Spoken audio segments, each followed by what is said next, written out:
ህይወት እኔ ነኝ የምኖረው።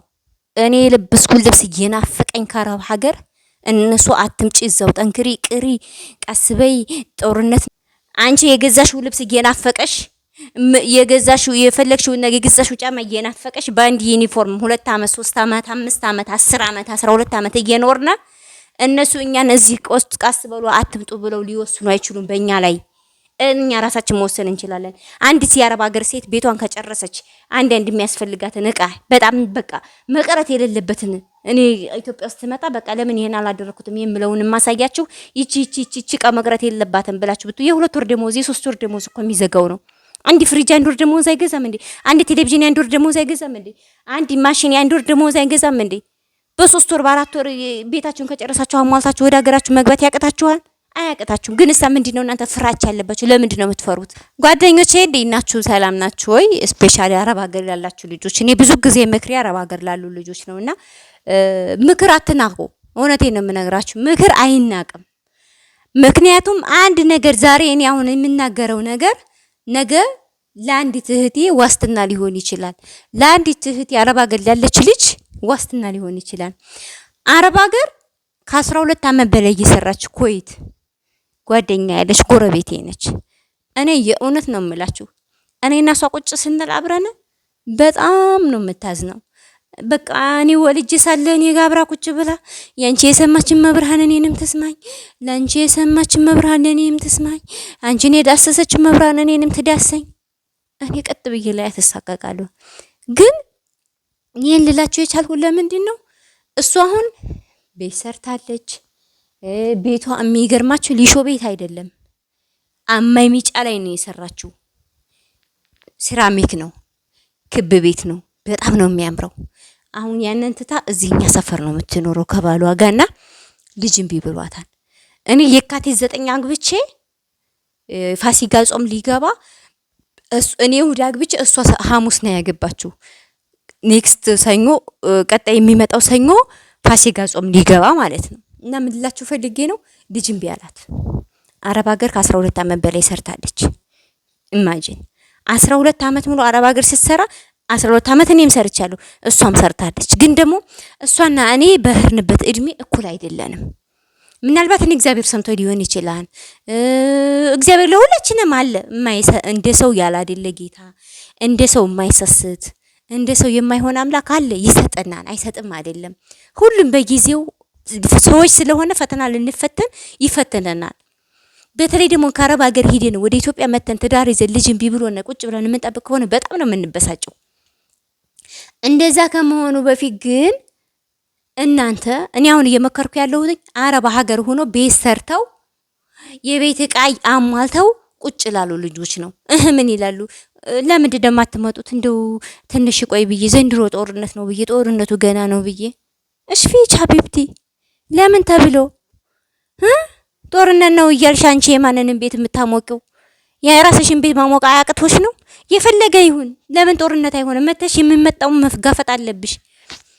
ጦርነት ነው ስላችሁ በእሳት ላይ መታችሁ ግቡ ሳይሆን አረ ዘንድሮ ጦርነት ነው እንዳትመጡ ቀስ በሉ፣ ዘንድሮ ችግር ነው፣ አረ ዘንድሮ ኑሮ ተወዷን እንዳትመጡ ልጄ ቀስ በይ፣ አረ እህል ይሄን ያህል ገብቷል፣ ጤፍ ይሄን ያህል ገብቷል፣ ማሽላ ይሄን ያህል ገብቷል፣ አረ ዘንድሮ ችግር ነው፣ ጭራሽ ይሄንን አመት እንደ ብለን እንደምንወጣው እግዚአብሔር ይወቀው። የኛ እናትና አባቶች የሚሉት እውነቱን ነው የምነግራችሁ፣ እውነቱን። ዘንድሮ ኑሮ ተወዷን፣ እስኪ ይቺን አመት እንኳን ቀስ በይ። መምጣት እየፈለገች ከአረብ ሀገር ወደ ኢትዮጵያ ማለት ነው እናትና አባቶቻቸው እንዳትመጪ ይሏቸዋል።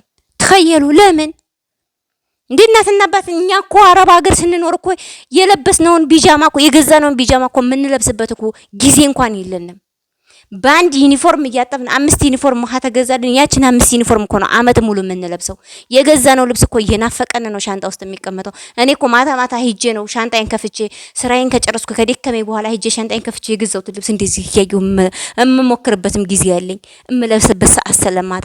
እንደዛ ሆነን እየሰራን እኛ ዲልቶን የምንኖር ይመስላችኋል? እንደ አረብ ሀገር አይዞሽ በርቺ እዛው ሁኜ ቁጭ በይ እንዳመጭ የሚሉት ቤተሰብ እነሱ በእኛ ህይወት ምን አገባቸው?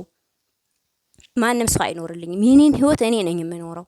እኔ የለበስኩት ልብስ እየናፈቀኝ ከአረብ ሀገር እነሱ አትምጪ፣ እዛው ጠንክሪ፣ ቅሪ፣ ቀስበይ፣ ጦርነት ነው፣ ኑሮ ተወዷን፣ እንደዚህ ነው ሊሉኝ አይችሉም። እናንተ ነፍስ ማወቅ አለባችሁ።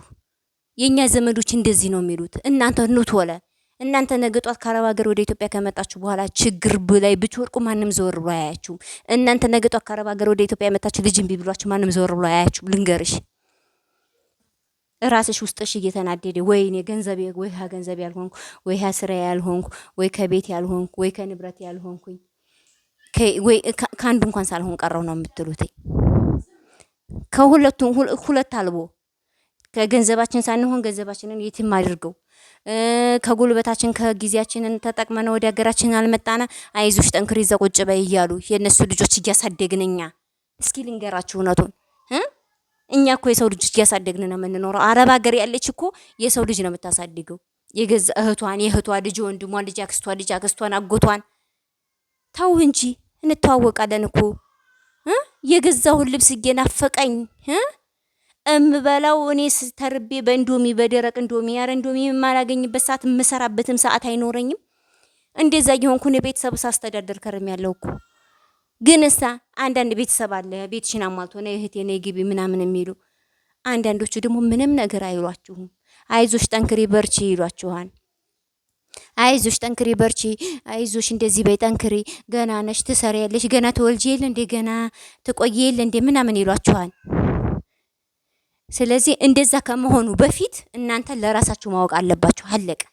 በራሳችሁ መወሰን አለባችሁ። ማንም ሰው ቆይ ስላለሽ፣ ማንም ሰው አትምጭ ስላለሽ፣ ማንም ሰው ነይ ቶሎ ስላለሽ አይደለም ወደ ኢትዮጵያ የምትመጪው። በራስሽ ወስነሽ መምጣት አለብሽ። ማንም ሰው እንደዚህ ስላለሽ የምትኖሪ ሰው አይደለሽም።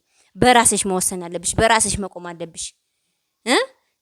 አንቺ የገዛሽው ልብስ እየናፈቀሽ የገዛሽው የፈለግሽው ነገር የገዛሽው ጫማ እየናፈቀሽ በአንድ ዩኒፎርም 2 ዓመት 3 ዓመት 5 ዓመት 10 ዓመት 12 ዓመት እየኖርና እነሱ እኛን እዚህ ቆስጥ ቃስ ብሎ አትምጡ ብለው ሊወስኑ አይችሉም በእኛ ላይ። እኛ ራሳችን መወሰን እንችላለን። አንዲት የአረብ ሀገር ሴት ቤቷን ከጨረሰች አንድ የሚያስፈልጋትን እቃ በጣም በቃ መቀረት የሌለበትን እኔ ኢትዮጵያ ውስጥ ትመጣ በቃ ለምን ይሄን አላደረኩትም የምለውን ማሳያችሁ ይቺ እቃ መቅረት የለባትም ብላችሁ ብቱ የ2 ወር ደሞዝ የ3 ወር ደሞዝ እኮ የሚዘጋው ነው። አንድ ፍሪጅ አንድ ወር ደሞዝ አይገዛም እንዴ? አንድ ቴሌቪዥን አንድ ወር ደሞዝ አይገዛም እንዴ? አንድ ማሽን አንድ ወር ደሞዝ አይገዛም እንዴ? በ3 ወር በ4 ወር ቤታችሁን ከጨረሳችሁ አሟልታችሁ ወደ ሀገራችሁ መግባት ያቀታችኋል? አያቀታችሁም። ግን እሳ ምንድነው እናንተ ፍራቻ ያለባችሁ? ለምንድነው የምትፈሩት? ለምን ትፈራላችሁ? ወደ ኢትዮጵያ ለመግባት ምን ያስፈራችኋል? ችግራችሁ ምንድነው? መፍራት የለባችሁ፣ መምጣት አለባችሁ። በራሳችሁ ናችሁ እንጂ መወሰን ያለባችሁ። ቤተሰብ አይመለከተውም። ቤተሰብ በእኛ ህይወት አይመለከተውም። አይዞሽ ጠንክሪ በርቺ እዛው ትንሽ ቆይ እንደዚህ የሚል ሰው አይመለከትም። አክስት፣ እህት፣ ወንድም በእኛ በአረብ ሀገር ሴት ማንም ሰው አይመለከተውም። አለቀ።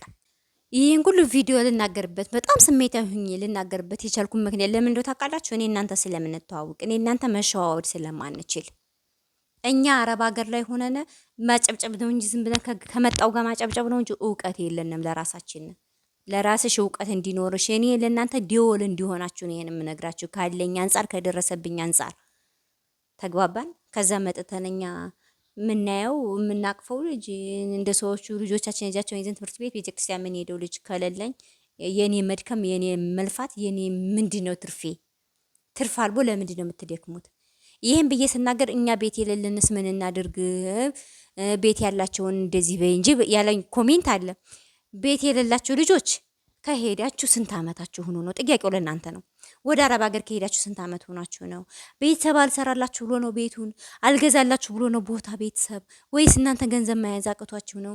ወይስ ደግሞ ቦታ እንዲገዙላችሁ ቤተሰብ አፕሼት አላደረጓችሁ ሆኖ ነው? እስኪ ጥያቄው ለእናንተ ጠይቅና ድጋሚ በሌላ ቪዲዮ እንወያይበታለን። እስከዛው ወዳችኋለሁ። እህታዊ ምክሬን ነው። ባይ ባይ።